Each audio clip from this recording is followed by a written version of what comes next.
we generally think about it as being a 10-year project, starting just before 2003. And the original agreement signed in 2003, the tripartite agreement, as it were, where the town had a very limited role, kind of building a parking lot, a few other ancillary things. Changed dramatically a year ago when the agreement was signed, and the town took a much larger role in completing the project. And it was really right from the start. We sat down and started looking at, okay, where are we? Where's the status?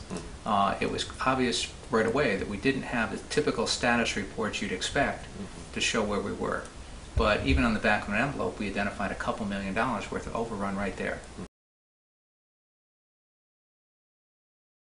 You know, your background is exactly in terms of project management and trying to solve problems. We've talked a lot about problems that we won't bore the camera, but that you've told me interesting stories in your business career that you've had to solve, you know, business problems and project problems, and then, you know, I think also that even your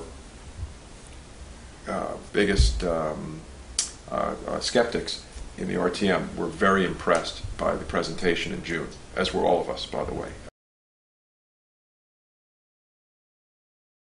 The townsfolk would be better served if we could get out the news that the $7.5 million is the headline number, but there are steps that were taken on your part, by your office, by your staff, to get the state to come up with $3 million, which, to tell you the truth, you're being humble actually, because it seems to me that in this environment, in this economic environment, the state's already come in and helped us on the project a year ago when we had the new agreement, and here they are willing to do it again, which tells me two things actually.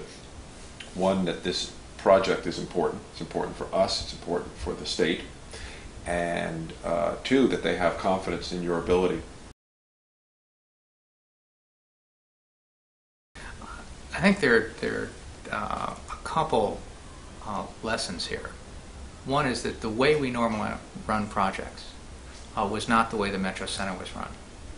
Simply put, it didn't follow any of the guidelines that we normally use, which is hard to fathom considering it was the biggest project we've done in years. The Metro Center, in essence, was done and managed behind closed doors. It was kept out of the public eye.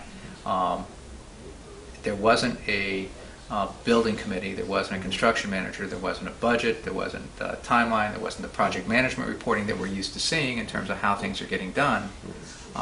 There weren't project status reports, they weren't done in writing. All those things normally happen, and our safety net, if you will, is the building committee. Our safety net is the fact that these updates are done in public, so any citizen could critique or raise a question or get it in the paper or ask more questions or raise a red flag to the Board of Finance.